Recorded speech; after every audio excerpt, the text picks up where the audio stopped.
I'm not sure if you noticed on the calendar, but this is a 90-minute session. It is much longer than we would usually run, and I will not be offended if anyone has to leave during the presentation. We are recording this, and you can always go back.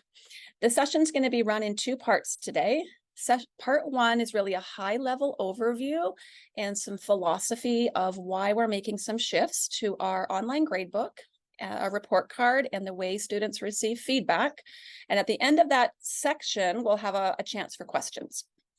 Then if you need to duck out, that's a good time to duck out. The second part of the session today is more specifically about Schoology and the online gradebook and how as a parent you can navigate that and how it's going to be helpful for your child. Okay, so thank you so much for joining us.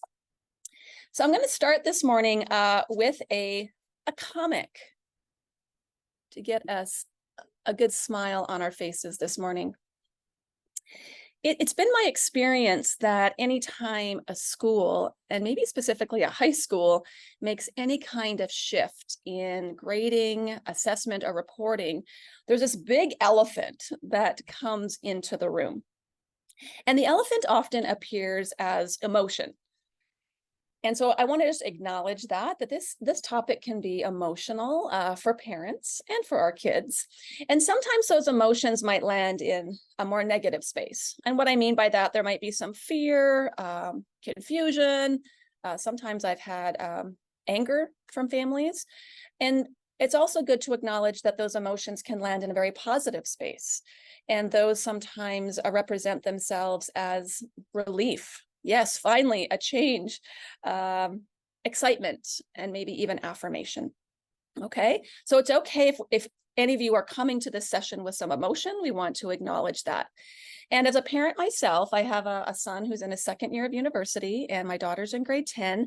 I really do understand that emotion. And I really think the emotion comes because our frame of reference for education is so different from what our kids are experiencing, right? Many of us grew up in educational systems that are vastly different from the ones that we grew up in.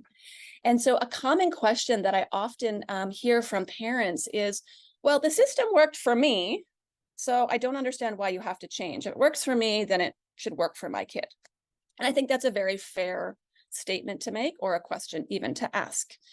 But if we're asking that question, I would just ask for a moment that we shift our gaze from this lovely elephant here over to the doctor in the chair.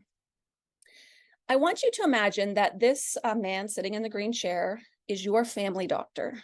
He was your parents' family doctor. He was your doctor as a child, and now he's the doctor of your children.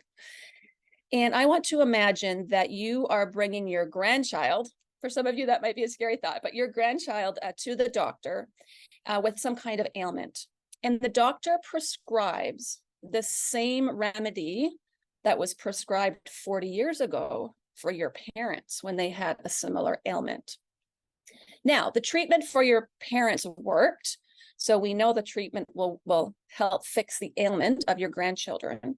But we also know that in the span of the last 40 or 50 years of that time, that there's been a lot of new research in medicine. And if you do some research, you realize that there's actually new treatments for this ailment. And you're wondering why your lovely family doctor isn't suggesting the new treatments, because based on your research, you know that these new treatments are actually more effective.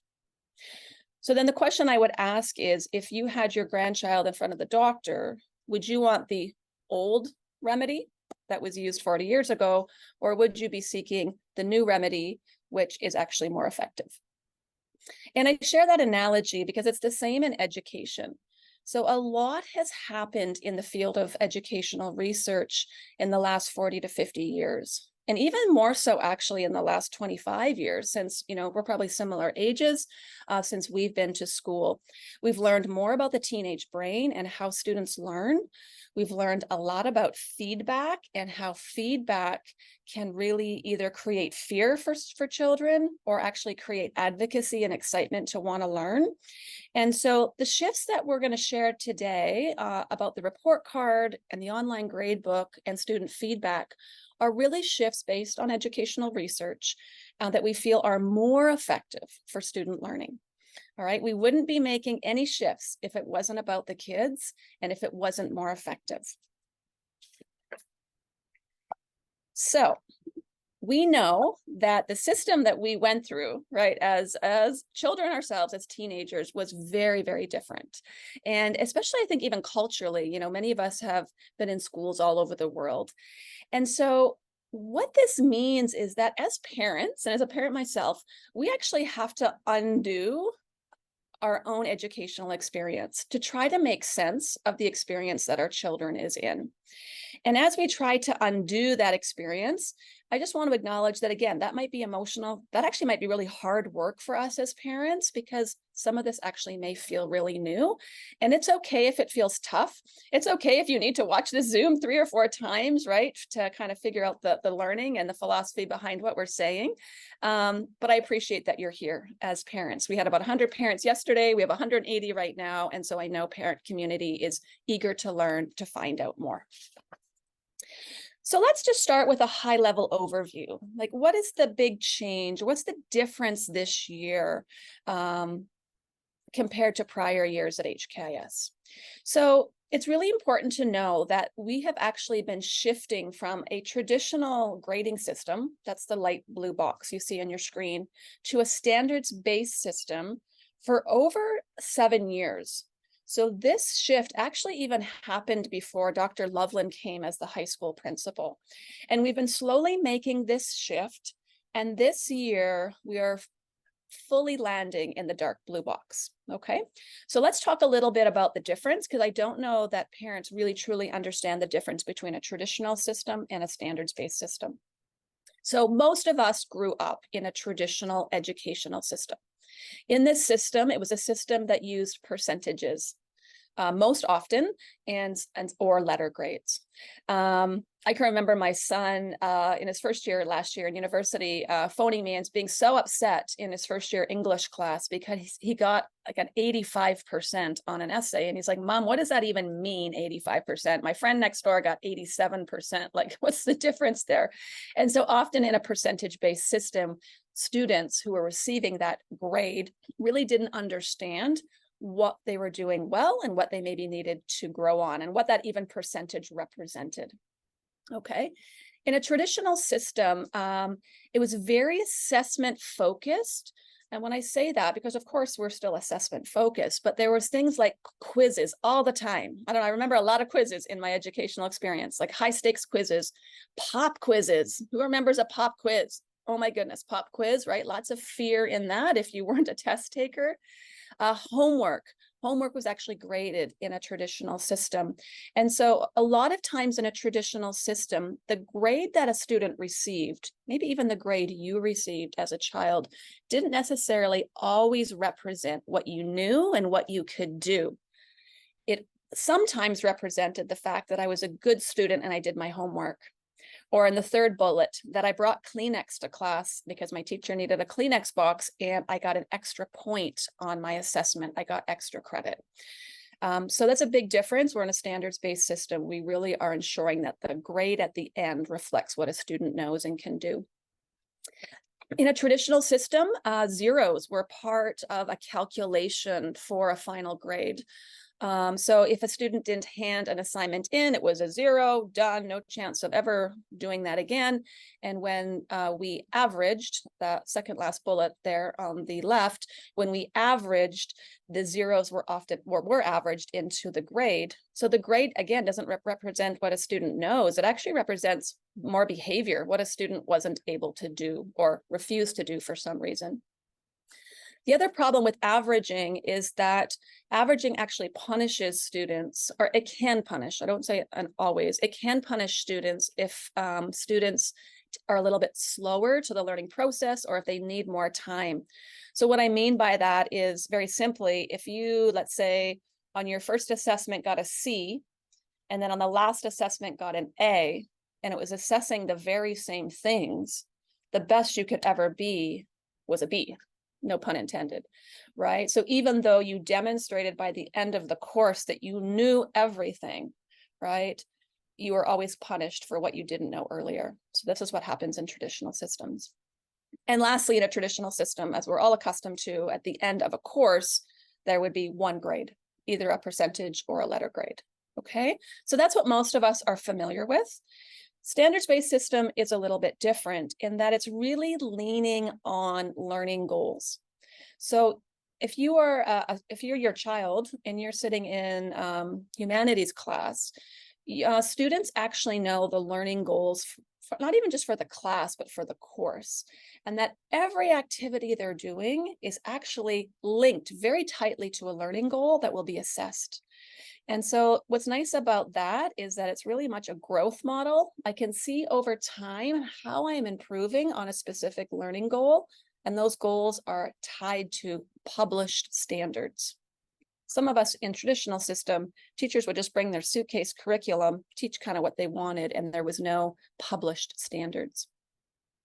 In a standards-based system, we only measure achievement. We don't measure any behaviors. We don't measure homework. We don't measure hard work. We know that hard work pays off in the end, but that's not part of the final achievement. We don't use extra credit. We don't give zeros.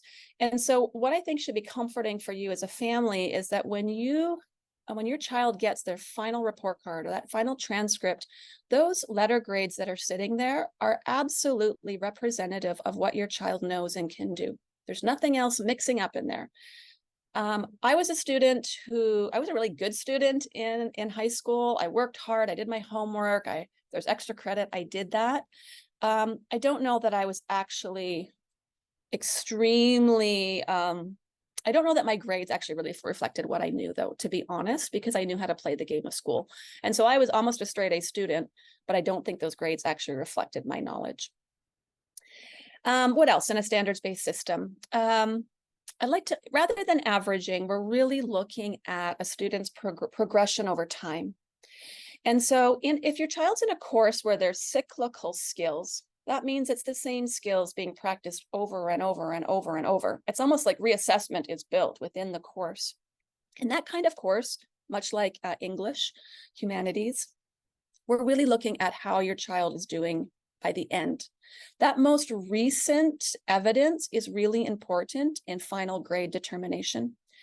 We also want to look at consistency because, we sometimes know there's one-offs. And so we remove those outliers, but we're not worried about the averaging. If you're in a course that's maybe more content-based, like math, then it's harder to do more recent because they're discrete units. But again, we don't necessarily average for the final grade. We're looking at kind of consistency over time. And if there's a really bad test here or there, or an assessment, right, those are outliers. We can remove those. So really a standards-based system is really focusing on students' strengths and really honoring that learning is a growth process and that we don't expect perfection all the time. In a traditional system, perfection was kind of expected all of the time. And always standards, sometimes parents get a little anxious because they're like, oh, standards-based, there's no grades, all right? That's not true. We will still have a letter grade at the end of the course, and that letter grade will be matched to our HKIS grade descriptors, and I'll show you what those are in a moment.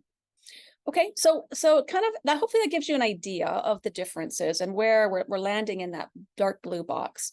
So why standards-based? So really at the heart of it, it's really about the feedback that students are getting that's much more specific. And if feedback is specific, students will know their strengths and they'll know their areas for growth. And although you continue to work on your strengths, it's the areas of growth that you really start to put your energy into. And so it becomes much more targeted feedback, and you can actually have more targeted kind of studying. What this allows us to do in a standards-based system is that it allows students to really understand where they are and where they need to go. So some of you may be aware, because your own children were in a pilot. So for the last 3 years, we've been piloting what would standards-based full implementation look like at HKIS. And so we've been receiving feedback from students grades 9 through 12 and the teachers to see, if we're going to implement this fully, what are the things that we need to know? So I think it's important for parents to know that students in grade 9 through 12 have been a part of the pilot. The main courses are the ones that you're seeing on the screen. And every year of the iteration, we were implementing a little bit differently based on the feedback that we were hearing from kids and from teachers. And overwhelmingly, over the 3 years, the feedback became more positive. And I'm going to show you a student video in a minute, but students are saying that when this is done well, the feedback's more helpful. I know what to study. I know what to study. The system's actually clearer. They feel more encouraged as a learner, and they really loved the growth-focused conversations. Teachers loved the growth-focused conversations with students. So a big part of this pilot was piloting a different version of a Schoology gradebook. So the gradebook that we were using was the traditional gradebook. So that gradebook was based on that traditional system. And for a standards-based system, it really wasn't helpful. And so Schoology came out with a standards-based gradebook that they've been slowly improving over the last 3 years. And they call it the Mastery Gradebook. And we're actually pretty happy with it. I mean, there's still some things we'd love to see changed, but we continue to give our feedback to the company. But kind of the reason for the implementation this year is we feel that the gradebook is good enough now that it's going to support the feedback that your kids are getting in the classroom. So the second part of today's session is going to be going through that gradebook. Now, I would like to give a little bit of a disclaimer because the word mastery is a little bit misleading if you are into educational jargon. So we are using a standards-based system for teaching and learning. There's also a system out there called Mastery, and Mastery is a little bit different than standards-based. So if you want to Google that, you can Google it. Standards-based certainly takes components of Mastery, but we are not using Mastery as an educational model. Schoology just happens to use Mastery for their naming convention for the gradebook. And I think it's really because the gradebook is very visually rich. It has lots of data, and it allows students to master the standards, is I think what they were thinking. So let's go to the student voice. I have a video that we put together last year where we interviewed 3 students that were part of last year's pilot. All 3 students are very different profiles in terms of what their interests are, what their strengths and areas for growth are. And I think it's really important to kind of hear what kids are saying about a standards-based system. So Amy, I'm going to play this. Parents, I'm mindful that sometimes when we play a video over Zoom, there's a little bit of lagging. So we did test this yesterday. The audio seems fine. The video might be a little bit slow. But Amy, if it ends up being like not effective, just let me know. And then this is something that I can send out after our session today, and I can summarize it instead. Hello, my name is Annalise Mack. Hi, Alan. I'm Keely. I am currently in grade 11. I think that in terms of how the transition has been, in all of my previous humanities classes, we've actually been assessing pretty much standard-based for a while. And so I didn't find the transition too difficult because I was pretty used to the system already. I think, well, honestly, the transition has been pretty smooth in my opinion. I think one thing that might have been a little bit confusing or hard was definitely when Mastery started. I didn't know where to find it on Schoology. So the transition to standards-based grading makes it very clear what skills and subjects I need to work on and kind of what I need to focus most of my attention on to get the grade in that particular mastery up and get better at it, which I think is, you can't really see it in regular reading. Now with Mastery, it's definitely helped me a lot in terms of improving my individual skills. Because of Mastery, it points out each individual skill set that you can improve on. That way I can focus on those individual skills versus having to maybe do the entire thing again. Very useful in helping understand and specify specific skills to work on. You can say, oh, it's not that I don't understand what's going on in my English language class. It's that maybe I need to improve on my writing style. And just having that specific feedback enables you to not only feel more confident about yourself as a learner, because you can see that you do very well in different parts of the subject, but you also get to correctly identify what needs to be improved, and so studying is so much more effective because of it. You can really tell what skills that you're going to be learning in a course and what you're going to be asked to do. For example, even before the test, I know what I'm going to be doing in this assessment. Do you think that talking to your teachers have also been improved in terms of the communication between students and teachers? Mastery has also improved that, because those individual skill sets, now when students go to ask their teachers questions, instead of asking them vaguely, oh, how did I do on my test? Or how do you think I did? They can ask them those individual questions, and the conversation becomes more direct towards something that can help the student improve and more specific in what certain skill they can improve.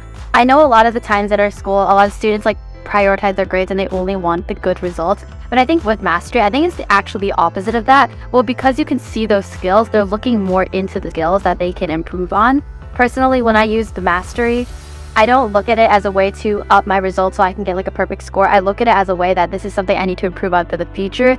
And this is something that I can specifically hone in on, and maybe something I'm not as strong at, but because I have that mastery and I have those specifics, I can talk to my teachers about it, and it's less results oriented, but it's more personally oriented. When you go to teachers, you can ask how you can improve a specific skill, and not only does that save you time when you are studying, but you can also come up with various different studying methods for that specific skill, which can be more creative and also more effective for the individual learner.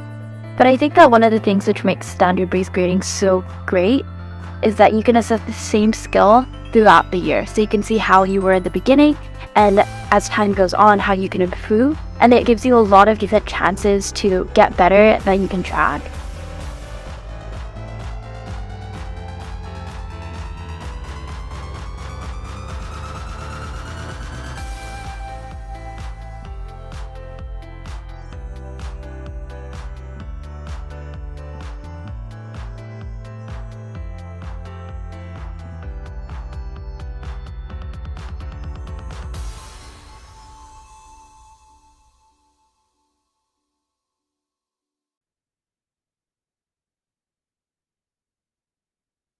So I hope that that video came through clear enough for you. What I love about, again, these are three very different students, and they were students that went into the pilot not sure.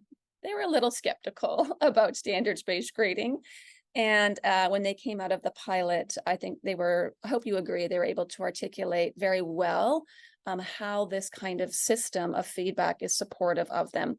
I love, these were all we didn't prep them with these questions. This was just cold interviewing. And I love that there's actually a theme emerging from all three of the students about how the standards-based system had clearer feedback. The feedback was specific, that it was really focused on improvement of skills. Their studying became more effective because they knew what to work on, that it improved communication with teachers, right? We love that. I know it's hard for kids to talk to teachers about their learning. And so it became much more focused when they did. And I love Keely's last comment about how she felt the standards-based system was really personally oriented, and that it moved her away from being very results focused and I love that improvement for the future, which I think is what she's getting at, is improving on those areas of growth so that I can be a better student and ultimately a better human. Okay, Hello, my name is Annalise Mack. All right, there we go. So essentially what a standards-based system does is it really focuses on the learning journey. And this is really sometimes hard. Kids get this after a while. I think this is a harder shift for parents because, again, we've been through a traditional system where it really was high stakes all the time, often due to that averaging philosophy where as soon as you didn't do well on something, that would affect you. So if you see in your child's grade book, an assessment or two that actually maybe is a little bit lower than where you think they should be, and you kind of maybe give them a hard time, or you start asking questions and they say, it's okay, Mom, it's okay, Dad. Learning is a journey and it's just a little moment in time. I know what I need to work on. I've talked with my teacher and I'm on the right track. I would ask you to honor that conversation, because what I love about this system is it should take fear out of assessment in many ways, because there's multiple pieces of evidence that are working on specific skills all through the year or content throughout the year. And this journey becomes part of the student's story. A student, I often ask this when I go into classes, if I have a chance to chat with kids, is, where are you going as a learner? What's the target? And they should be able to tell me, where are you now? So if you know the target's there, where are you as a learner? How far away from the target are you? And students will be varying distances, right? Depending on who they are and their backgrounds. And then most important, all right, if you know that you're here and the target's here, what is your pathway to get there? And everyone's pathway will be a little bit different. I mean, yes, they're all going to the same class and they have the same lessons, but whether someone has extra support through office hours or additional home learning, or oftentimes actually even activities are differentiated in class, the pathways can look very different. Okay, so that's kind of a big broad overview. I hope that you find that helpful, at least to kind of put some context to why the shift to the standards-based, how that's helpful. And now I'd like to shift just to how that looks practically from the school's perspective. So essentially, as a school, we are creating a map for your child through our reporting timeline. And so the biggest part of the timeline is the big red zone here, which is the feedback that your child's getting in Schoology. And that's the second part of this session. And so your children are constantly getting feedback, and not all of it, but much of it is actually getting put into Schoology. And so a student or a parent at any time can look into Schoology and actually see how your child is performing. And with the new data visualizations, how they are progressing over time and where they're currently at. In addition, this hasn't changed. We will continue to have student-involved conferences, which we encourage parents to sign up for with their child in November and March.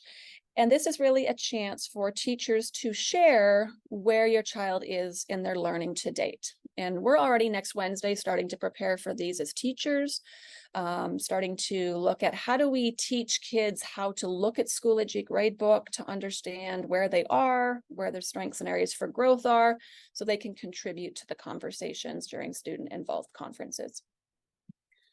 We will continue to have 2 semester report cards, all right? The report cards are an important stop in time to say, here's where your child is at right now. If it's a semester course, that's where your child finished, but most of our courses are year-long. And so by the end of the semester 1, you'll, as a parent, have a very good idea of strengths and areas for growth as your child moves into semester 2. And lastly, we have the HKIS transcript, okay? And that's something, most parents actually don't see the transcript. It's not something we issue at the end of each year. Grade 12s, youth counselors send transcripts to universities, but a parent at any time at the end of the year, or any time, can always ask for a transcript if you are so interested. So I want to walk through just some of these pieces, which I hope will kind of ease your mind and maybe answer some questions that you're wondering about. So I'd like to start with the end of the journey, which is the high school transcript. The high school transcript is really the most official documentation of the school. And the audience for this document is universities and colleges. That's pretty much it. Or if your child is moving to another school during their high school time, the new school will ask for the transcript. Okay, so it's important that's official. I want to emphasize there are no changes to our transcript this year. All right, that's not something we're interested in. Universities like our transcript. It is clear. They can read it quickly. There's no need to change this document. So on the left is an overview of a full transcript. And so you can see that we organize the transcript into boxes, and each box is a grade. And then the image on the right is just a zoom in of one of the grades. So on a transcript, we list the courses, semester and year long, by name. We issue the final grade in that course. Okay, so a semester course at the end of the semester, a year-long course at the end of the year. We give how many credits that course was worth. And then at the bottom of the box, you'll see the total credits earned that year and the GPA. If you're with us for all 4 years, we also do a cumulative GPA on the transcript as well. Okay, so a very official documentation. If a parent ever requests this, it's always an unofficial document because we don't want them doctored. And so universities and new schools would actually ask for an official one, which means we actually send it to the school on behalf of the family. Okay, so hopefully that helps kind of answer no changes to transcripts. The next part of that journey is the high school report card. So there are some changes to our report card, but I hope that you'll actually be quite excited by them, as I am. So the report card, as I mentioned, is issued twice a year at the end of semester 1 and then at the end of semester 2. So the really exciting thing is that all of the divisions, so R1 right through grade 12, have actually aligned their report cards. So we actually look like one school now. If you're a parent who's had kids in the high school before, or you've received our high school report card, you might agree with me that our report card was quite dated. It actually looked like it came from the 1980s. And although there's nothing wrong with the 80s, I don't know that they were informative as they could be. So for this year, this semester, you will get our first new report card. Here's the changes. You'll have a beautiful cover page with a picture of your child, the courses that they're taking. They're up at the top, and then the date, right, and your child's name. There'll be some instructions of how to read the report card, because I think that sometimes we just assume parents know how to do that. And we'll explain the attachments that we are giving to help understand the report card as well. So that's the left side, the cover page.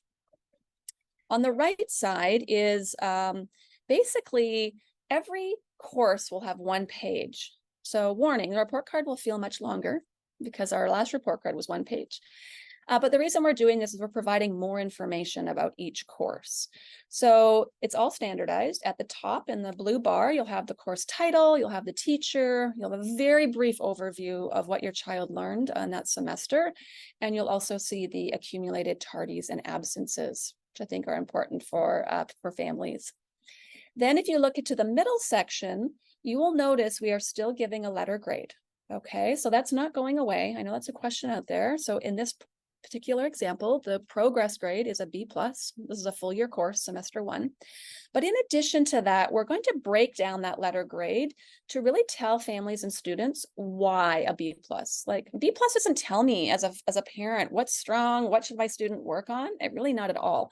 So every course is now broken down into reporting categories. A course will have anywhere from 2 to 5, okay, reporting categories. This sample is 3. A reporting category is basically a bucket of standards that are critical to that course. So we'd actually kind of prioritize what's most important to the course. Sometimes those categories or buckets will be skill focused, maybe such as reading, writing. And sometimes they'll actually be more content focused. So in a course like AP Economics, there's a lot of content, or AP Psychology that a student needs to know. And there may be a bucket just called content because they're discrete units along the way.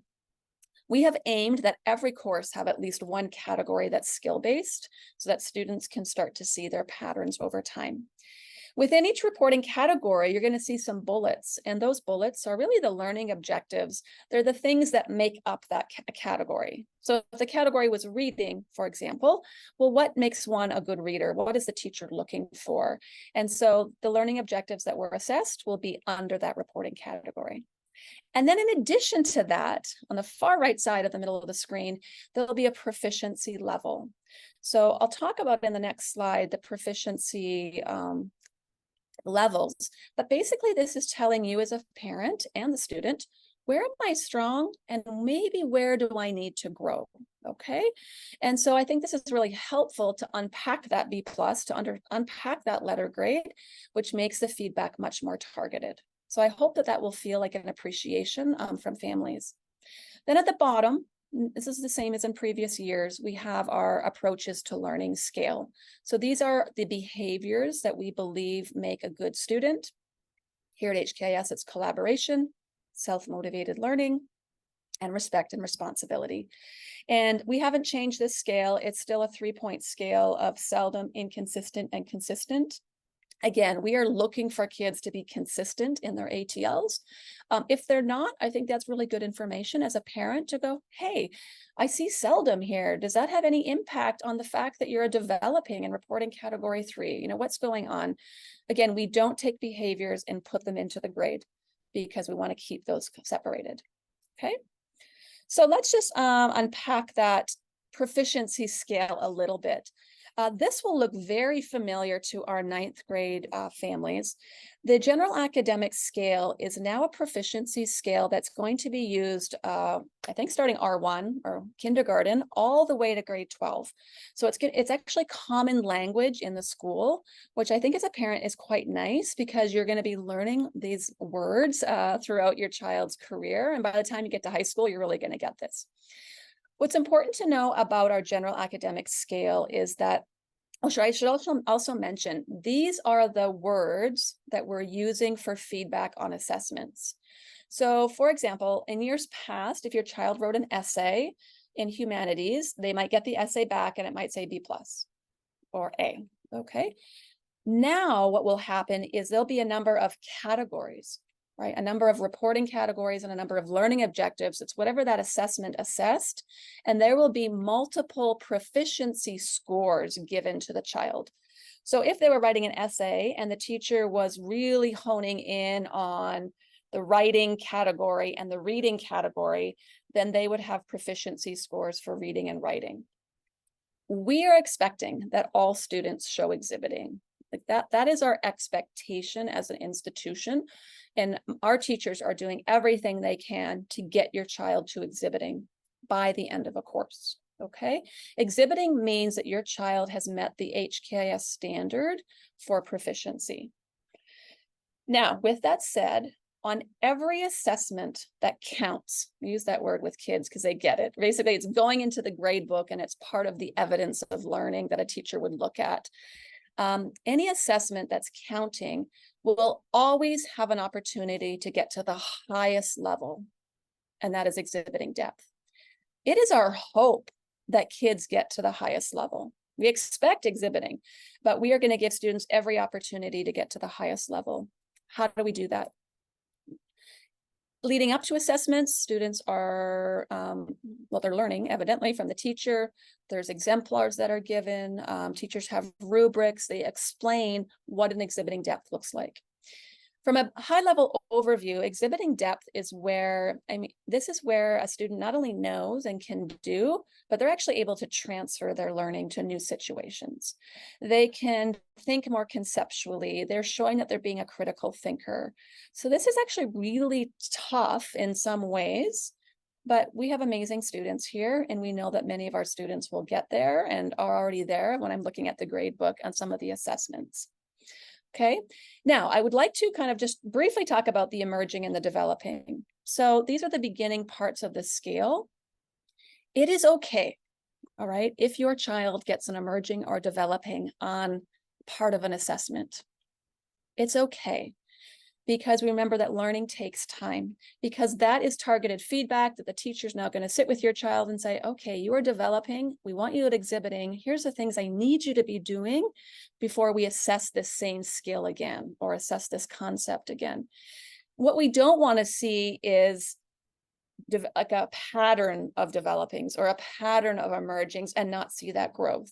And if that starts to happen, then teachers will be reaching out to families to say, hey, you know, this is what I'm seeing, and I think we need to address this. Okay. So when your kid says to you, it's okay, Mom, I have a developing, it really is okay if it's only kind of here or there. If it's a pattern, then we want to look at that and we want to see what's happening with that. Okay. So I'm going to pause because that was my first kind of part of the session, but I want to give an opportunity for some questions to come into the chat. But before we do that, let's just do kind of an overview of everything that you've heard so far so we can consolidate our learning together. So we know that schools are different today than when we went to school, and that we went through very traditional systems.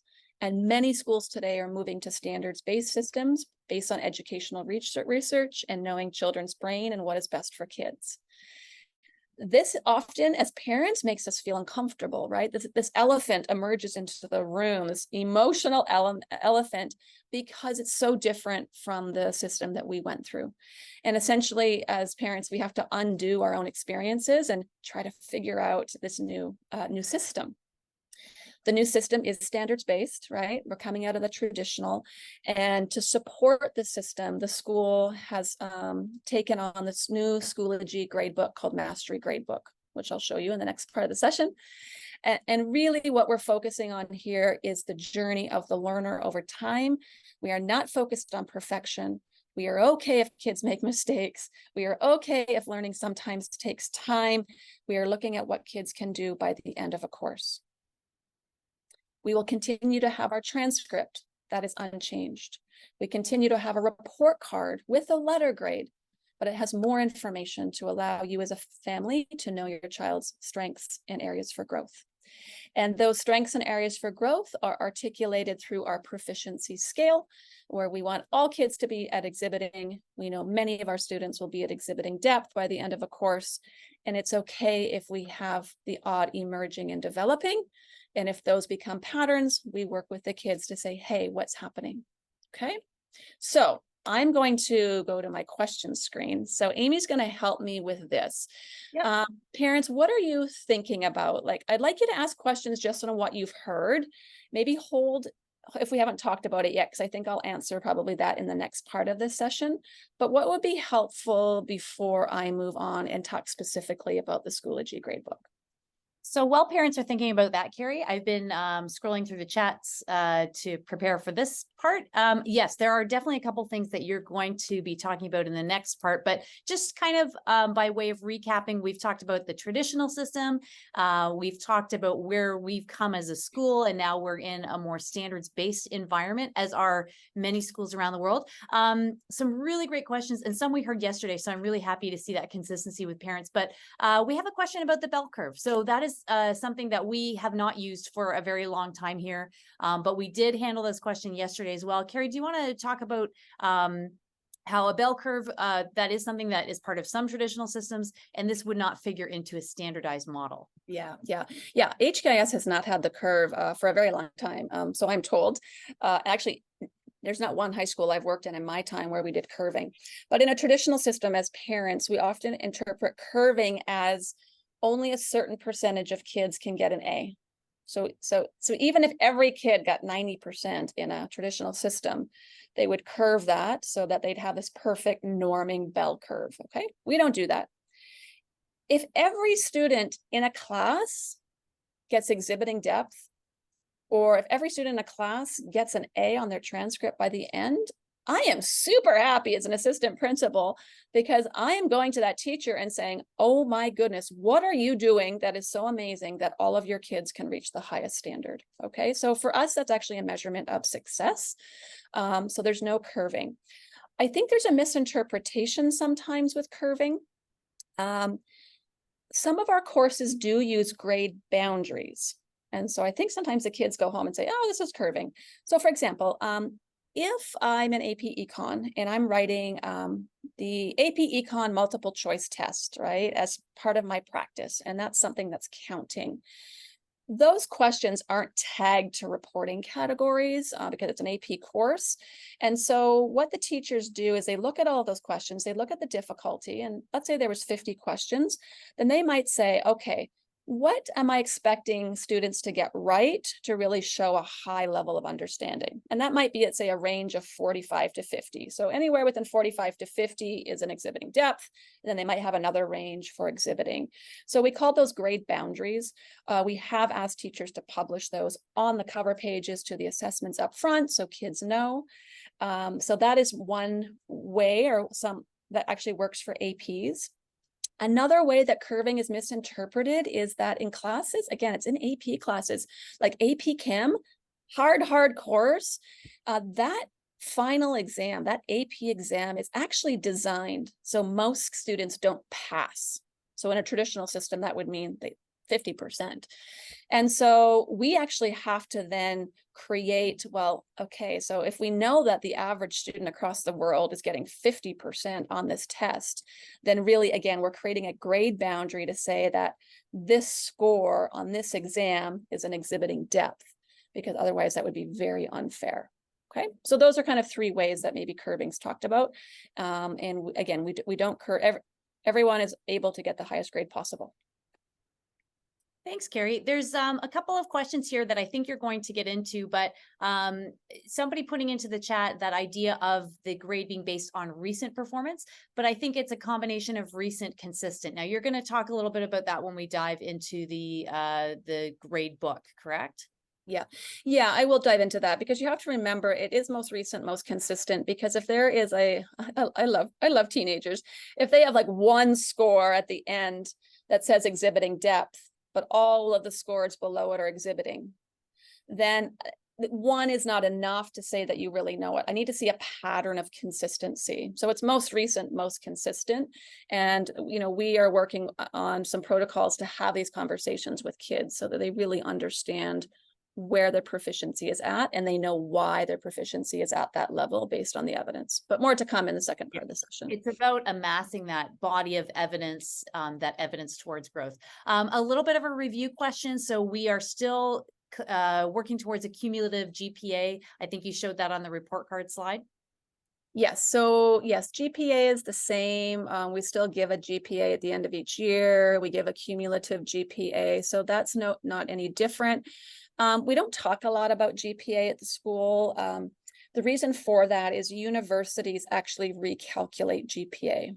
They don't take schools' GPAs. So depending on the program you're going into, for instance, they may go, oh, you took basket weaving, super interesting. I don't want that in your GPA, and they kick that out. So we don't talk about it a lot. We think it's misleading. The only thing we actually use GPA for is for our honor roll. And that's the only time we actually ever talk about it, but no difference. Yeah. There are some questions here about translation and figuring that out. And I think we're going to get into that a little bit more in this second part, correct? Yes, we will. So let's hold on that. Okay, so a question here about conferences and conversations. We'll come back, we'll circle back to this at the end, but definitely we still want to have conversations between teacher, student, and family. So there'll be lots of opportunity. As I said, we'll circle back to that, but I do want to acknowledge that that's being asked as well.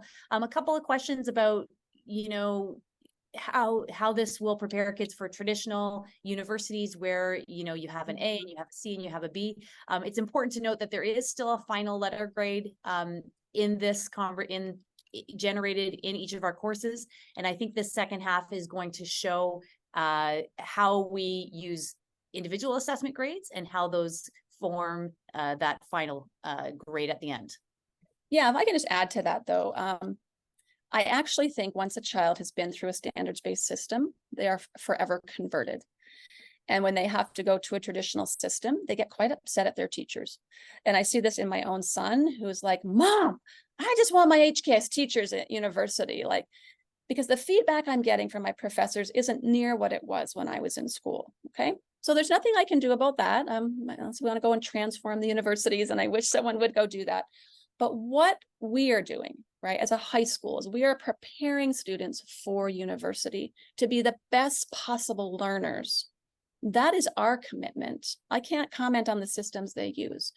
And so a standards-based system actually allows your child to understand their strengths and areas for growth so intimately, and that they will be focusing on their growth areas in high school so that when they get to university, they are actually a better learner than in a traditional system. So I hope you can have some comfort in that. And like my own son, who's really upset about how his professors grade him, he gets it, and he's so appreciative of what HKIS was doing, and also his school in Japan, who was also standards-based. Carrie, I think we're almost ready to move on to the second part. I'm seeing a couple of other questions come in. Some questions about reassessment, which I think will be a good conversation or a good question to field kind of after we look at the gradebook. But I would also want to wrap up with saying, a question here about how do we know that this is based on the student's ability and not on the way that the teacher teaches. And that's one of the hearts of standards-based, because we are pinning assessment and progress and feedback to an almost universal set of standards. So each curriculum area has a set of standards that they use. So a student at HKIS, a student somewhere else in Hong Kong that goes to a school that uses the same curriculum standards, a student in the United States in a public school or a private school there, that curriculum area, you know, it's not up to the teacher, it's up to those bodies that determine that curriculum, those experts in the field to say, you know, at the end of honors geometry, here's what every student should know. And that's what we're basing our feedback on. So we're going to dive into that a little bit more during this second half. And then I'm going to hold some of these questions until the very end, because I know a lot of these are coming up. So thanks, Carrie, for fielding those. Yeah. And I just want, before I move on, I just want to address one. It has to do with class ranking. We don't curve and we don't rank students. It's not what we do, and universities don't expect us to. So when students apply to universities, they are looking at the student profile, they're looking at the essays, they're looking at the recommendations. We do not rank our students. And so we never did. And so we don't do it now. And so it's just not something that we have to engage in a conversation about. Okay, so I'm just going to go back to this slide here. So the second part of this session. So again, if you need to duck out, no offense taken. You could certainly, we're recording this and you could watch this. But I want to dive into the red zone, because the red zone is really specifically the Schoology gradebook and the mastery gradebook that I referred to earlier. So I'm going to show you some screenshots of the gradebook so you can kind of get familiar. I'm also going to follow up this next week with some videos, some training videos. So for parents, how to access Schoology, where to go to get to Mastery Gradebook. And then also I sent out a student video the other day of how a student should be using the gradebook, which I'll give to parents as well, because you can use it exactly the same way, because you and your child have essentially the same views. Okay, so in a standards-based system, the word evidence of learning becomes very, very important. Everything your child is doing in terms of their learning is evidence. The more evidence we have in the gradebook, the easier it is for teachers and students to look at learning data as a set and to look at trends in their learning. If I only have 2 assessments in a gradebook and I have to then come up with a final grade, my best bet is maybe I have to average. I don't know. You know, was it a one-off if I did better on one than the other? So we want to have as much evidence of learning as possible. Okay, so I'll kind of show you why as we walk through this. So when you log into Schoology as a parent, if you have more than one child, in the top right part of your screen, you can actually click the child that you want to view. You will know that you're in the right child because at the top there's a blue bar and it says you're viewing as, and then I've blacked out the name here for privacy, but then the child's name. Okay, you'll also see the child's name on the far right side of the screen. When you log into Schoology, you're actually taken to this landing page. I don't know if it's a landing page that many parents spend some time on, but it's actually very helpful. I think especially if you're a 9th grade parent. By 12th grade, we're pretty much hands off. But in the middle, you have this feed. It's kind of like a Facebook feed. It operates that way. And these are messages that the teacher is sending to the class or maybe just to your child. They're often updates and reminders. But what I find more helpful as a parent is the top right corner, the to-do list. The to-do list is assessments that will be counting, that will be evidence of learning in the gradebook and the due dates. So teachers are putting these in advance. In fact, it is our policy that teachers have any kind of summative assessment, right? A summative is a summation of learning at the end of a unit, typically, at least 3 class periods prior to the assessment being due. So that's about a week and a half. So kids should get used to using this to-do list to help manage their time and to see what's coming up. Then in the bottom of the screen, we have upcoming events. This actually pulls from the school's Google Calendar. And so it often takes the activities that they're in and says what's coming up as well. So it's a nice overview page for a parent. If your child constantly says, I have nothing to do, we could say, well, let's look. Let's actually see if that's the case. All right. But if you actually want to go into the gradebook, you are going to click that word courses where you see that red arrow. And again, I'm sending a video, so you don't have to remember all this. But when you click courses, you're brought to a page that has a number of icons. Each of these boxes is a course that you can enter as a parent and see what's going on. Okay. Again, your child's in high school. I don't want you to spy on your child, but a quick look here or there, I think is fine. Some parents like to sit beside their kids and say, "Hey, can you show me your grade book?" And I get the eye roll from my 10th grader if I do that. But sometimes I'll take a quick look and I'll say, "Hey, I noticed you got an exhibiting depth. Congratulations. How are you feeling about that?" Or, "I noticed you got a developing. Talk to me about that. How are you working with your teacher to improve?" So for this purpose, I'm just going to go into advanced algebra, grade 10 course. We can click into that, and then we're brought into the teacher's page. And this is basically the view that your child sees as well. Okay. If you're interested in course outlines, resources, you can actually get all of those in the middle of this page. There's folders. Sometimes those Google Docs are only viewable by the child, so you do have to ask your child then to show you.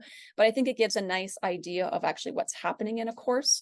This year, we've actually standardized all of our course outlines, so they have consistent information in them. That's often a nice place for a parent to go just to find out more about what's happening. On the left side, though, is where you're going to access the gradebook. And there's 2 entry points for you this year. There's grades and there's mastery.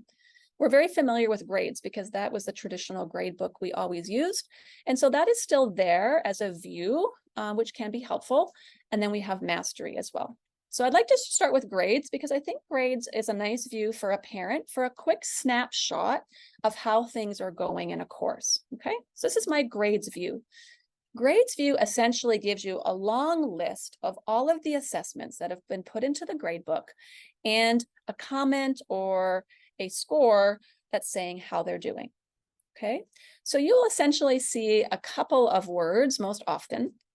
When you see the word completed or incomplete, completed means most often that it actually was homework. So you're not seeing a proficiency score here. You're not seeing an exhibiting depth.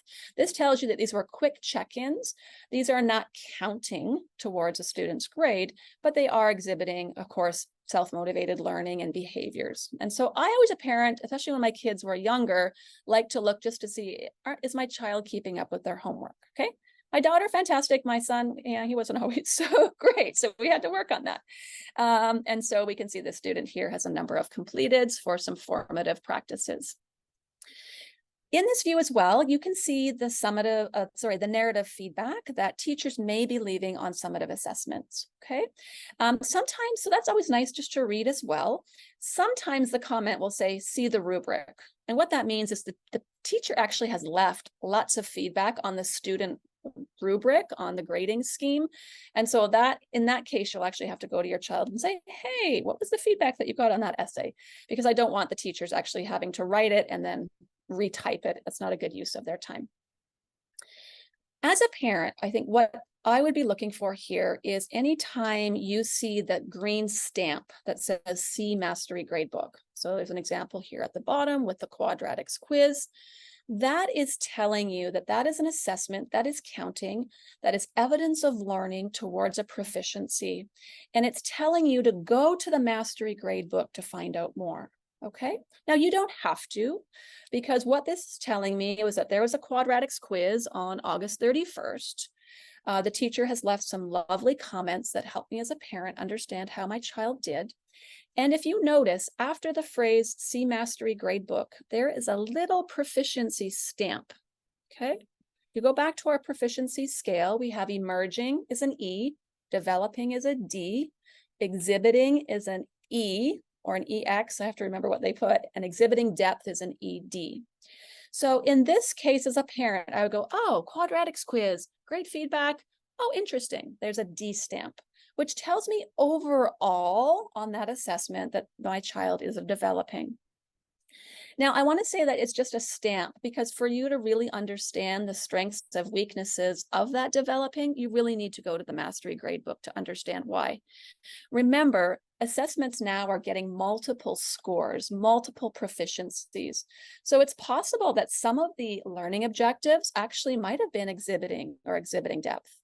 And maybe some of them were emerging because this stamp is actually just an average. Again, averaging is not helpful for us sometimes, but I think in this case, it just gives you a slight indication to go, okay, do I need to dig deeper or am I okay actually with what I'm seeing here? So let's imagine you want to dig deeper. So then all you need to do is go to the red arrow here is push mastery, and you click mastery, and you're actually brought to a very different kind of view. And this is the new part of our gradebook. So we're also teaching kids how to use this. As a parent, you can actually have two views on your landing page. You can see where it says learning objectives there in blue under the gray box. You can see the learning objectives, or you can see the overview. I would suggest as a parent that you just go to overview. Overview tells you which reporting categories have been assessed to date. So that was one of the questions someone asked earlier. Does my child know what the reporting categories are? And do they know what the learning objectives are? Yes, they do. Okay. They know because they're all here in the grade book. And if you go to the course outline, they're actually on there. If you want to know the reporting categories, you go to overview. If you want to know the learning objectives, you go to learning objectives. Okay. I like overview. It's a nice, simple way to look at this. In this particular class, up to the date that I captured this screenshot, you can see that two reporting categories were tested, were assessed, okay?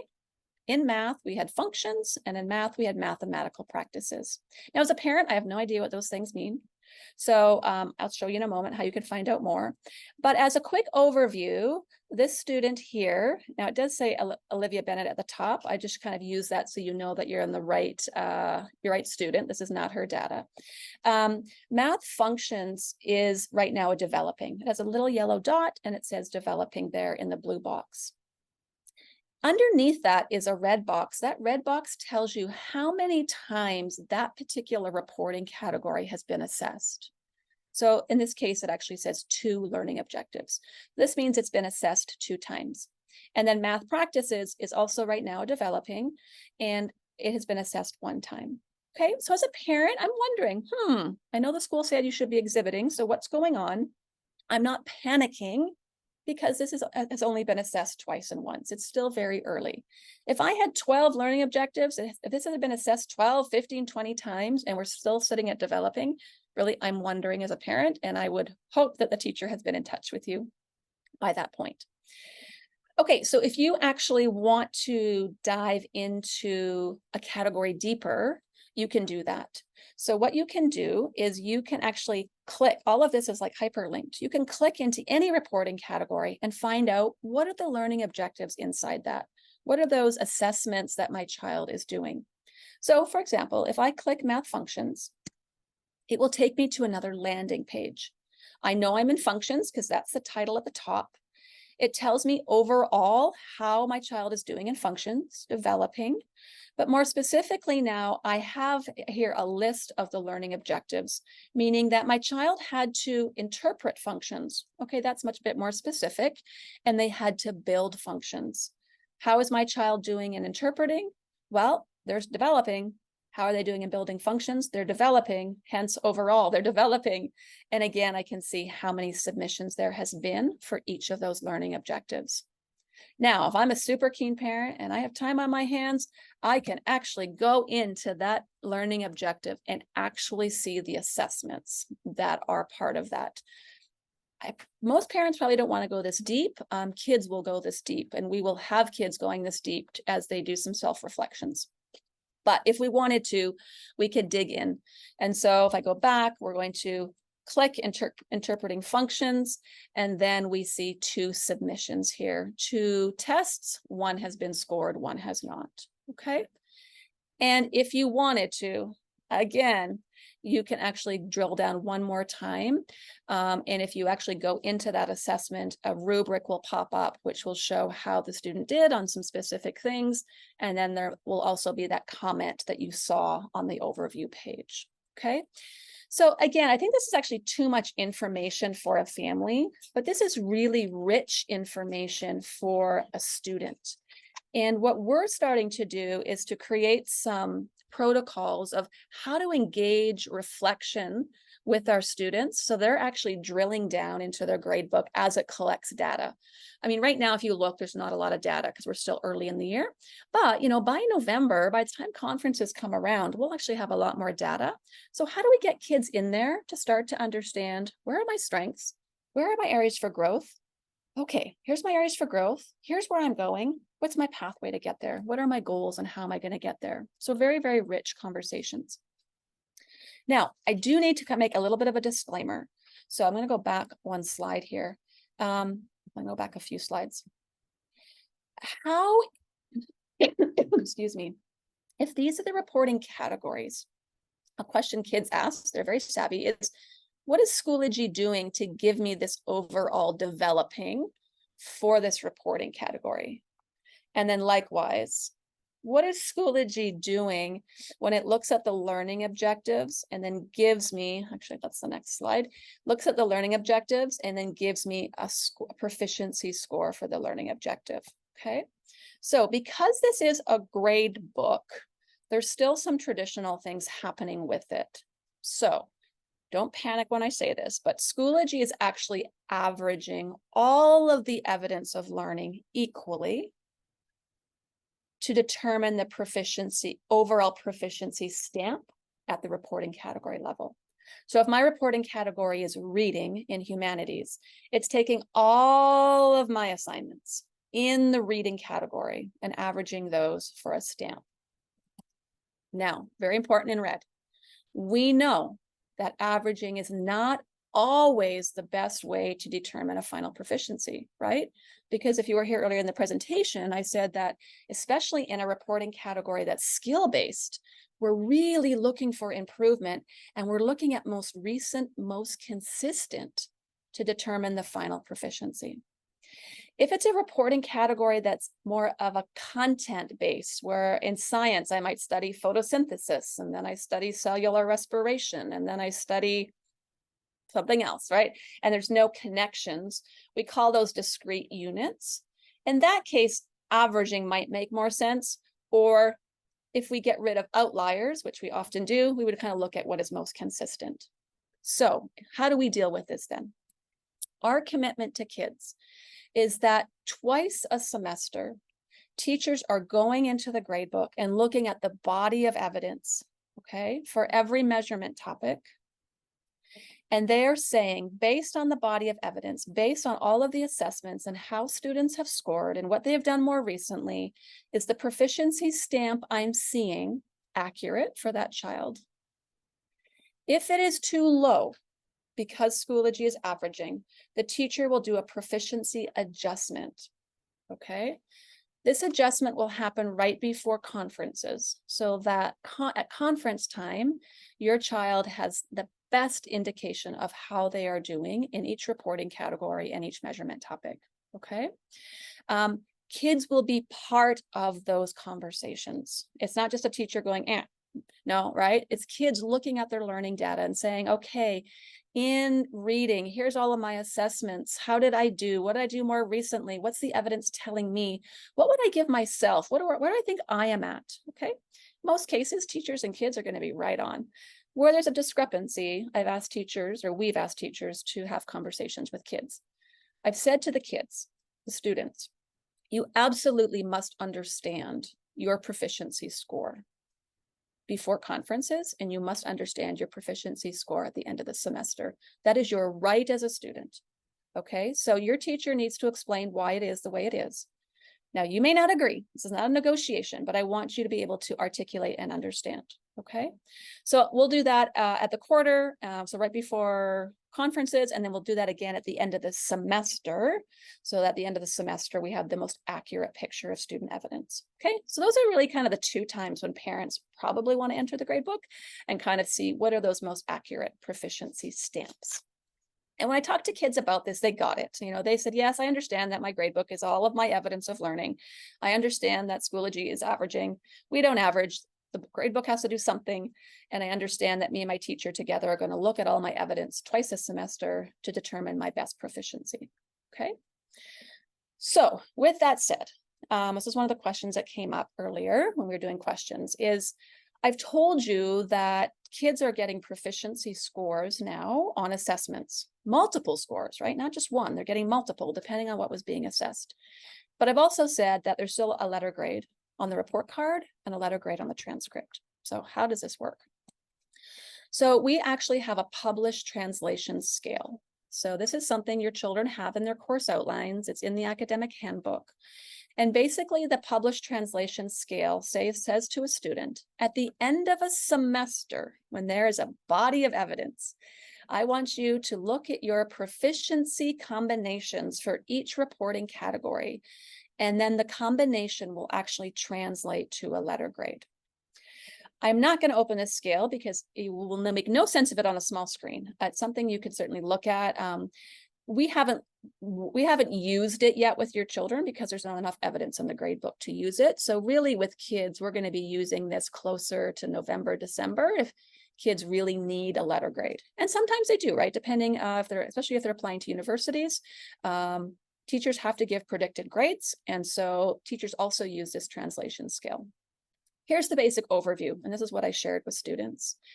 If you are aiming for the traditional A or A minus, right? And we've kept those traditional grades because we know that they're important to universities. There are many schools that have removed letter grades in standards-based systems, and universities are perfectly happy, but we're not there. We didn't think it was something for our community. But basically, this is, if a child wants an A minus range, then they have to be having exhibiting depths as their combination and reporting categories. Okay. Why? Because if you look at our grade descriptors, an A or A minus is really the highest level of learning where students not only know it and can do it, they're transferring. And that's really what we are saying on the proficiency scale, that transfer and critical thinking is really that A range. Okay. So what's great about this is now a child at semester maybe isn't an exhibiting in a category, maybe they're developing. And so that's what they're really starting to focus on with their teacher to say, I'm aiming for this, therefore I really need some support to get better. Our expectation is that by the end of the year, all of the reporting categories are exhibiting. Okay, so an exhibiting will give you a B+. Most of our students historically have scored B+ or above. This will not change. Students have asked me, Mrs. Bennett, is it harder to get an A in this system? No, absolutely not. An A today is an A yesterday. We have descriptions of our letters that are published by the high school. Those do not change. But I have said to students, I have a hypothesis. I actually think over time, our grade distribution will increase, meaning more kids will be getting higher grades. And why do I think that? Because, well, the research tells me that happens in schools, but it's because of the feedback, right? If you're having targeted feedback and you're really working on that feedback and you're focused and you are committed to getting better, it only follows that your grades increase. And so this is my hypothesis. I'm going to give it 3 years and then I'll let you know if I was correct. But it is not harder to get an A than it was before. That wouldn't be fair. And why would we do that, right? We want kids to have the highest grades possible, the best learning.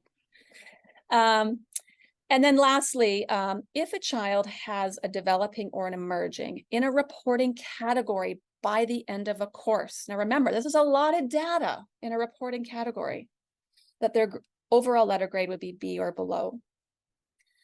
I think it's hard to have a developing or emerging in a category by the end of the year if a child is truly committed and working hard and going to office hours and asking questions and doing their homework and doing extra homework if that's what's required. I think it's hard. Will some students be here? Of course, right? Because some students are not committed to that kind of growth. But if you are not exhibiting in everything, it does mean that you haven't met our HKIS standard, and therefore you really are then the B or below, because that's what our grade descriptors describe. Okay, so these are the grade descriptors. These have been published in the school since before my time. And this is what universities expect from us. When a student has an A, it means they can do these things. They know these things. This will be an attachment on the report card, so you can look at it in more detail. You can also get it in our academic handbook. I would like to say to parents, so it's very clear, if you look in that middle zone, the B-, the C+, and the C, last year, we did not have a B- and a C+. Okay, those grades, letter grades, were actually removed from our system. The feedback from students who live in this zone, and it's okay to be here if that's where you are as a learner, right? Is that Mrs. Bennett, it was really hard if I was kind of earning that C range. It was often very hard for me to get to the B because of the difference in description, even when my teacher says I was improving. And so we really heard that, and we said, okay, that, you know, the kids are growing, they're working on those skills. They may not be in that B description box by the end, but we want to honor that they are improving. And so we have added those back. And if you've been at the school a long time, they used to exist many, many years ago. I think 8 years ago they disappeared. Okay, so I have the GPA points there just to assure you that there's still GPA calculations. Those are the calculations we use. We still have the letter grades. They still mean the same thing. An A today is an A yesterday, okay? And an A student is a really stellar student. They are at the top. And when we give transcripts to universities, we have to make sure those transcripts have integrity. We have to make sure that those letter grades represent what students know and can do, not their behaviors, not that they worked hard, right? And so it's really important to us that they do have the integrity. Okay, so that's kind of the nitty-gritty of the grade book. So in summary, before I open it back up to questions, I hope this has been helpful. I hope the first part of the session was helpful to give more of a broad stroke overview of philosophy of why we would shift from traditional to standards-based. Those lovely voices of the students who have said, this has been good for me. I have such a richer picture of my learning journey. I know where I should be studying because yes, I want to keep focusing on growth, right? I don't want to stop there. Sorry, I want to keep focusing on strengths so I can even get better, but I don't want to ignore my growth areas. I want to focus on those. Our hope is that this grade book will actually provide more transparency as to how grades are arrived at. I think that that's been an area for growth for us as a high school. And so the kids in the pilot have absolutely said yes to that when I've asked. And so it's my hope that parents will feel the same thing. Again, we're not going to feel that until we've gone through this for a whole year. But really that the grade book and the system is a tool for conversation that focuses on the journey. And I love this phrase that as a student, and this is what Keely was getting at in the video, if I focus on the learning, not the result, the learning, the grades will follow. I had a student many years ago when I was teaching English who went off to university. And I used to use this phrase with my kids. And he was driving me crazy because he was so focused on the result. And I said, if you just focus on the learning and listen to the feedback I'm giving you and focus on those areas for growth, your grades will follow. You'll get the A that you're striving for, but you're just focusing on the A and you're losing sight of everything else. And he came back 2 years into university and he came back into my classroom. He goes, I get it, Mrs. Bennett. I get what you were saying. And so this is really what we hope our kids will feel after having a standards-based system, and that they will achieve the highest they can achieve. And wherever that is for them, it is for them. We don't judge kids based on their grades, but we want to provide all students the best opportunity to perform. Okay, Amy, that is it from me. That was a long one. Thank you to those parents that stayed on. There's still 178 of you. Yesterday, what I did, it was a little different because we were in a room. And so there's parents with some questions at the end. And I asked them to, before their question, to share an appreciation. So I wonder if we could actually do that in the chat. Amy, would that work, do you think? Will that clog the chat too much? Yeah, I think we could do that. Do you want to sort of set that up for us? And while people are thinking about what they want to put in for the chat, I can also maybe review a couple of these questions that have come in since. Okay, sure. So parents, kind of based on what you've heard, I would love just for you to throw in some appreciations, and then maybe we can end our session today with what are you hearing that you appreciate? And then as you're typing, then we can also answer some of these questions. Yeah. So Carrie, I really appreciate the work that you have put in your years here at HKIS. And I know that's built on a good foundation that goes back several more years of the work that we've been doing. So I appreciate parents, your really good questions and your thinking and wondering. This system is really about multi-dimensional feedback. So instead of saying, you know, here's an A or here's a 92 and sort of handing it back to the student knows the dimensions of their learning. They know where their areas of strength are and their areas of growth lie. I think I'm seeing in the chat a little bit of worry about, well, what if they go to a college or university that doesn't do this? I hope that, you know, and that is realistic. That could happen. You know, I think about those first year university classes and there's 500 students in a class. They may get very one-dimensional feedback. They may get just a letter grade or just a percentage. Although I think we are starting to see that change in post-secondary education as well. However, that could be the reality. The hope is that going through this kind of system, they're going to be better equipped. They're going to be better learners. They're going to be a little bit further down the road to be able to deal with that. They'll already have a good sense of who they are and what their strengths are as writers or as scientists or as mathematicians, scholars of the humanities. So this is designed to equip them to know themselves better as learners as well. Carrie, there's a couple of questions about how much is in Schoology.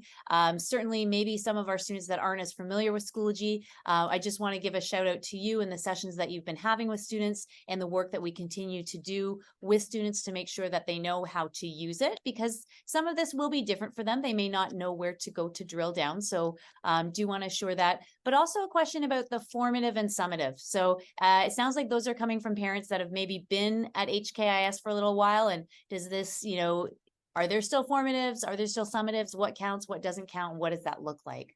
Yeah. So maybe for the first question, if you're newer to the school, I actually did a student session 16 times. I knew it well by the end. It was 30 minutes. I met with every single student in the high school in small groups.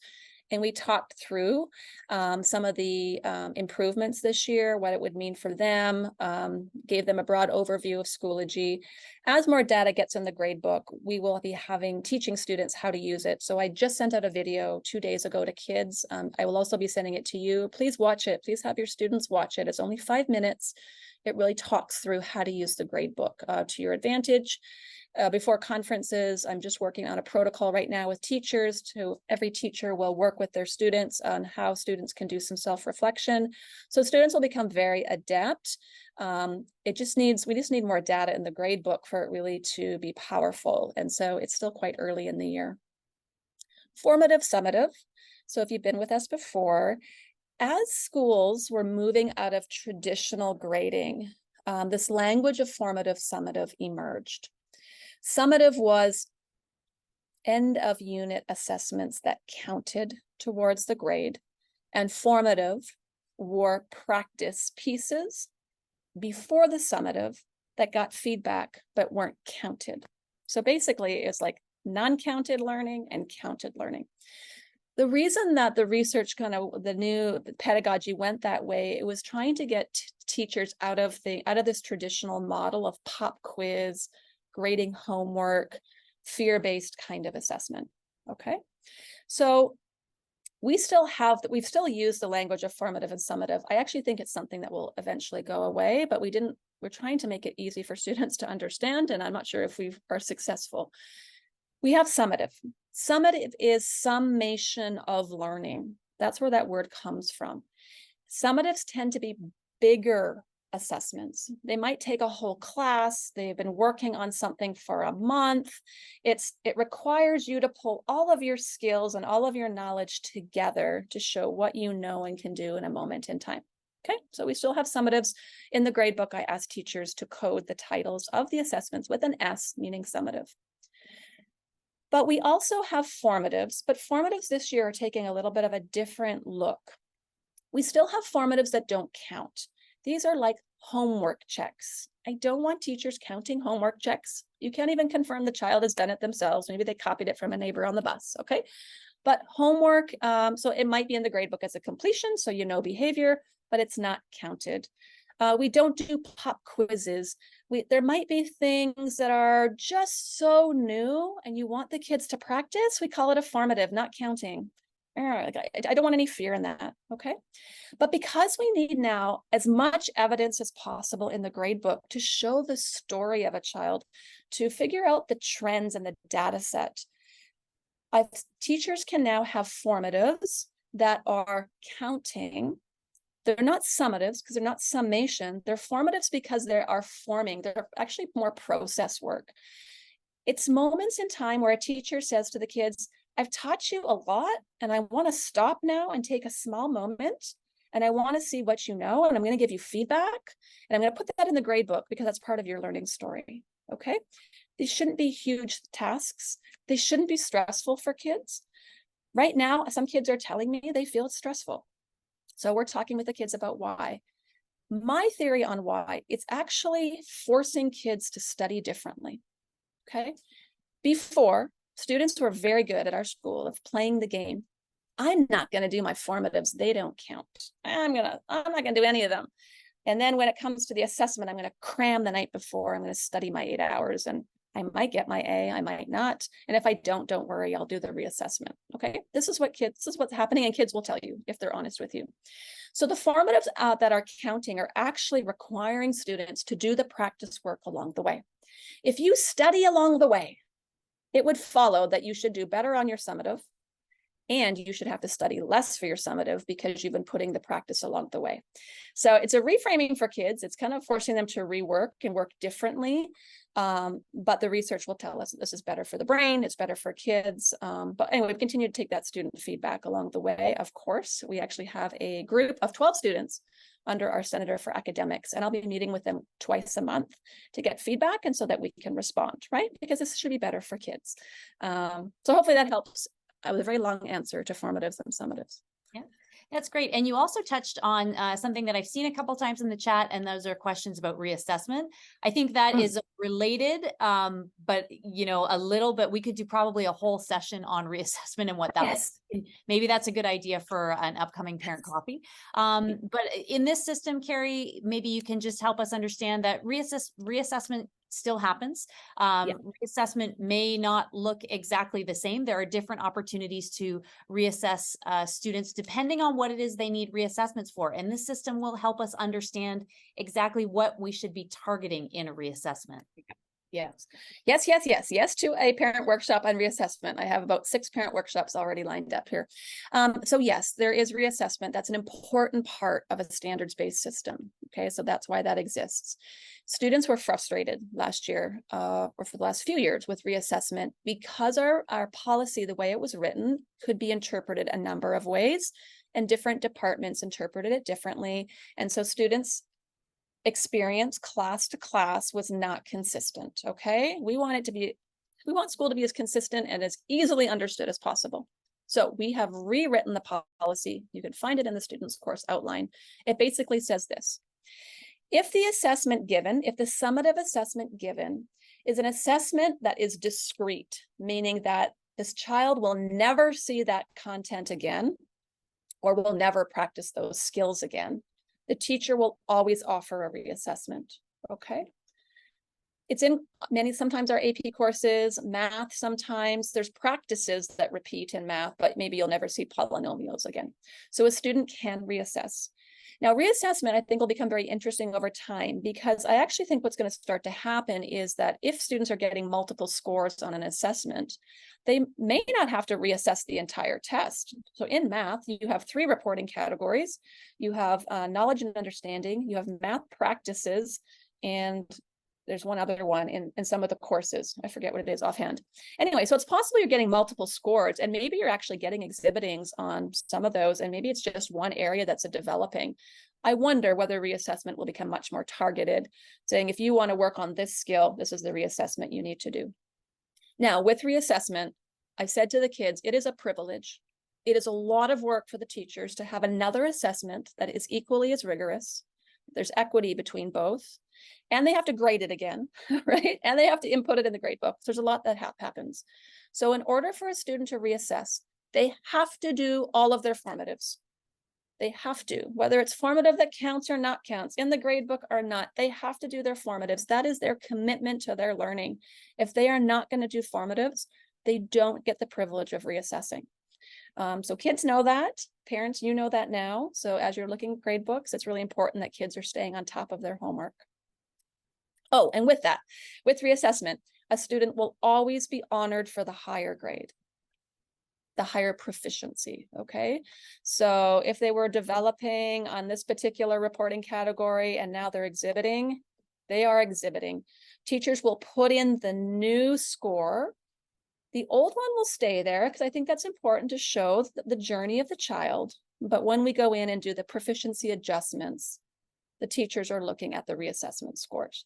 Okay, so that honors new learning.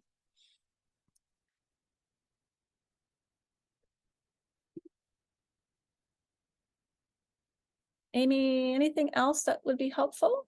I'm just scrolling through. We're seeing, I think we've talked about these. So I'm glad you covered that idea of reassessments.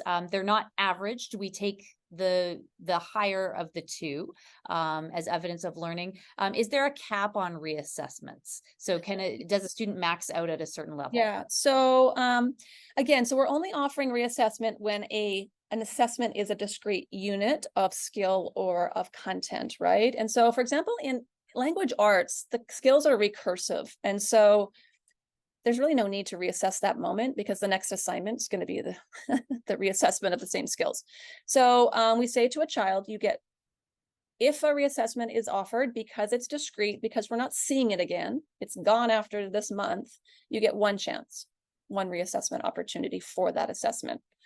And my expectation is that students would do better. Students said, what if I do worse, Mrs. Bennett? I said, I don't know how that's possible because you've gone to your teacher for office hours, you've done extra studying, like you need to be more ready for your reassessment. And so we will always honor the higher score. If you get to exhibiting depth, fantastic. That's what I want as a teacher, right? There's no limit to how high you can get. If you do get lower, I said to the kids, it's a conversation with your teacher. Why? What is going on? Are you sick that day? Right? We're going to work with the kids through that. But reassessment will always honor the higher, unlimited. You could go from emerging to exhibiting depth if that happened. Yes, and a quick response here about in Schoology, the formatives, aligned formatives, all those things. Yes, you will absolutely see those delineated in Schoology. So Carrie had some slides earlier which show you some of those Schoology screens. Parents, as you get into Schoology, you can log in, you'll see the same thing, and you'll just start to see more and more as the semester goes on. We're still a little bit close to the beginning of the school year, but we are starting to see assessments, both formative aligned. We are starting to see those things roll in. So you will see that delineated and students will know as well. They will always know. Yeah, maybe Amy, can I just stop there? Because I think Yeah. you've introduced a new word that I haven't said, and that's aligned. And so that's going to feel new for a lot of families. It's really a Schoology word. So I know the kids, they keep using it. I'm like, we shouldn't be using that word. It's a Schoology word. All that means when your child says they have a formative aligned, it means they have a moment in time where the teacher's giving them an assessment before the summative to find out what they know and can do. Aligned in Schoology just means that it's tagged to learning objectives and they're going to get a proficiency score and it's going to go in the grade book as evidence of learning. That's all that means. So it's not a new word we've made up. The kids really should use summative aligned as well, right? Because summatives are aligned to learning objectives. They get proficiency scores. It goes into the grade book as evidence of learning. If the kids use the word unaligned, it just means that it's a practice that's it's not in the counting bin of Schoology. So don't get too caught up with that. But if you're hearing that, that's where that's coming from.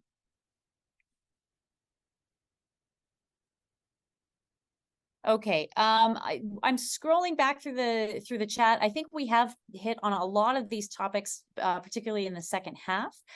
We will be using these in addition to the questions we were asked yesterday to create an FAQ, and we will be sharing this recording. So someone said, oh, is this going to be available all year? Yes, absolutely. We'll download it. That might take a day or two, but we will make this available to you so that you can go back. Particularly, at the mid-semester point, at the end of the semester, when you are diving into Schoology a little bit more closely with your child, you might want to go back and have a look at some of this conversation again. Yeah, and Amy, I'm going to add, parents, I'm going to ask you to be patient with yourselves, with your children, with us, right? I mean, this is a lot of new learning for you as a parent. And so we have actually a long list from yesterday even, of parents saying, oh, a workshop on this would be great. So we're going to start offering some parent coffees around some of these topics that parents are interested in. I think then maybe also offering them as a screencast and recording them, because this is great for new families coming in years. Next year.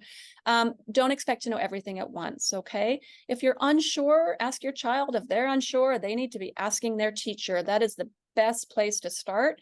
I say to the kids, if you've asked your teacher and you're still not sure, then certainly come to me. Don't go through school not knowing. There are lots of adults here to help you, and you need to drive your learning, so you need to be in the know. A good example of that, I was in a strings class the other day, and the teacher was doing little mini meet and greets privately with kids, and the kids had to play a section of their favorite song. And I said to the student who was waiting, I said, "Oh, so is this like a formative that's going to be counting in your grade book, or is this just some practice?" He goes, "I don't know." And I'm like, it is your right to know, and you need to ask. So I hope that kids will be advocates for their learning. I think there's lots of questions here. I think, yeah, we can certainly do an FAQ around some of these topics that will be helpful. And again, we're going to be much more knowledgeable by the end of the year as parents. Yeah.